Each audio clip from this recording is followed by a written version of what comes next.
প্রিয় ছাত্রছাত্রী যারা ক্যালকাটা ইউনিভার্সিটিতে সেমিস্টার 3 সবেমাত্র উঠলে, বেঙ্গলি যারা পাস কোর্সে পড়ছো তাদের CC3, যারা অনার্সে রয়েছে তাদের জন্য মাইনর 3 এবং জেনারেল কোর্সের জন্য MDC।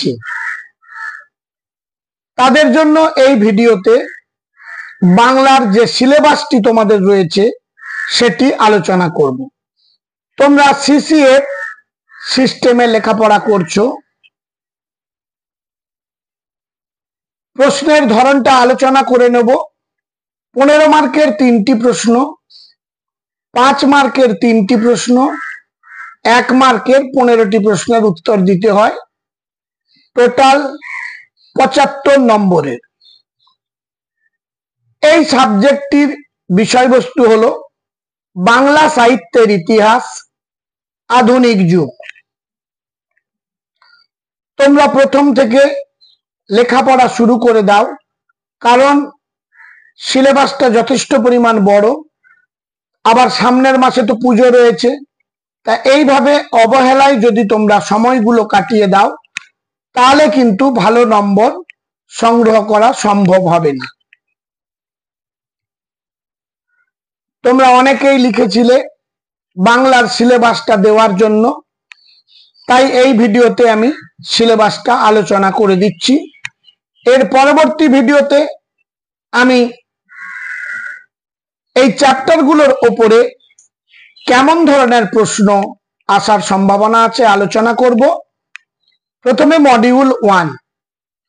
মডিউল 1-এ গদ্য ও প্রবন্ধ থেকে থাকছে যে বিষয়গুলি: Serampore Mission, Fort William College, Bangla সাময়িক পত্রের উন্মেষ, সংবাদ প্রভাকরের পূর্ববর্তী সময় পর্যন্ত, অর্থাৎ সংবাদ প্রভাকর পত্রিকা এবং তার আগে যে সমস্ত পত্রিকাগুলো রয়েছে সেগুলো তোমাদের সিলেবাসে আছে, পড়তে হবে। আর মডিউল 1-এ পড়তে হবে রাজা রামমোহন রায়, ঈশ্বরচন্দ্র বিদ্যাসাগর, অক্ষয় কুমার দত্ত, প্যারীচাঁদ মিত্র, কালীপ্রসন্ন সিংহ, রবীন্দ্রনাথ ঠাকুর, বঙ্কিমচন্দ্র চট্টোপাধ্যায়, প্রমথ চৌধুরী, বুদ্ধদেব বসু। তাহলে মডিউল 1-এ এই রাজা রামমোহন রায় বা ঈশ্বরচন্দ্র বিদ্যাসাগর গদ্য সাহিত্যে এদের অবদান আলোচনা করো, এভাবে প্রশ্ন আসার সম্ভাবনা আছে। এবার মডিউল 2-তে রয়েছে কাব্য, কবিতা, নাটক। প্রথমে আলোচনা করব, এর আবার 3টি পার্ট রয়েছে। কাব্য কবিতা থেকে যাদের সম্বন্ধে পড়তে হবে তারা হলেন ঈশ্বরচন্দ্র গুপ্ত, রঙ্গলাল বন্দ্যোপাধ্যায়, মধুসূদন দত্ত, বিহারীলাল চক্রবর্তী, রবীন্দ্রনাথ ঠাকুর, যতীন্দ্রনাথ সেনগুপ্ত, কাজী নজরুল ইসলাম, সুভাষ মুখোপাধ্যায়, জীবনানন্দ দাস, বিষ্ণু দে।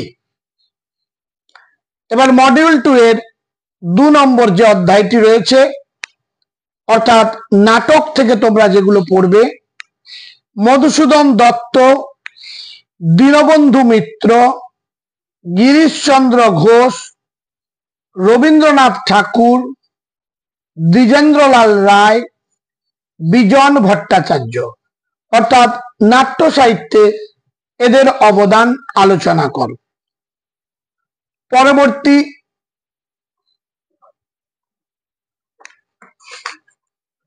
আমাদের পড়তে হবে মডিউল 3, অর্থাৎ উপন্যাস ও ছোট গল্প। বাংলা উপন্যাসের উদ্ভব ও বিকাশ, অর্থাৎ উপন্যাস কিভাবে শুরু হয়েছিল এবং তার ধীরে ধীরে কিভাবে উন্মেষ বা বিকাশ ঘটে আলোচনা করো।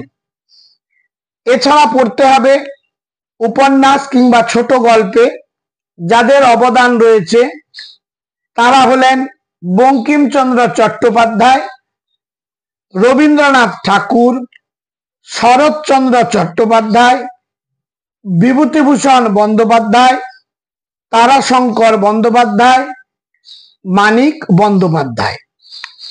এদের সম্বন্ধে প্রশ্ন যেভাবে আসবে আমি পরে সাজেশন আপলোড করব।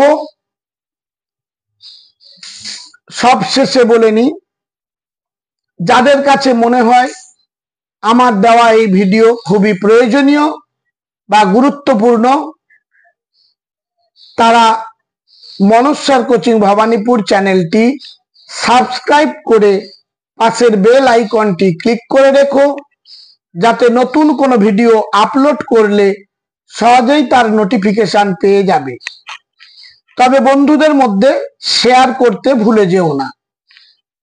আজ তাহলে এই পর্যন্ত, দেখা হবে পরবর্তী ভিডিওতে।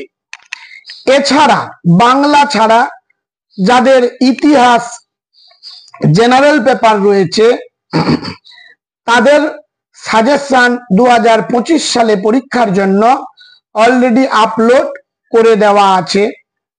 এর পরবর্তী ভিডিওতে সোশিওলজি দেব, পলিটিক্যাল সায়েন্স অনার্স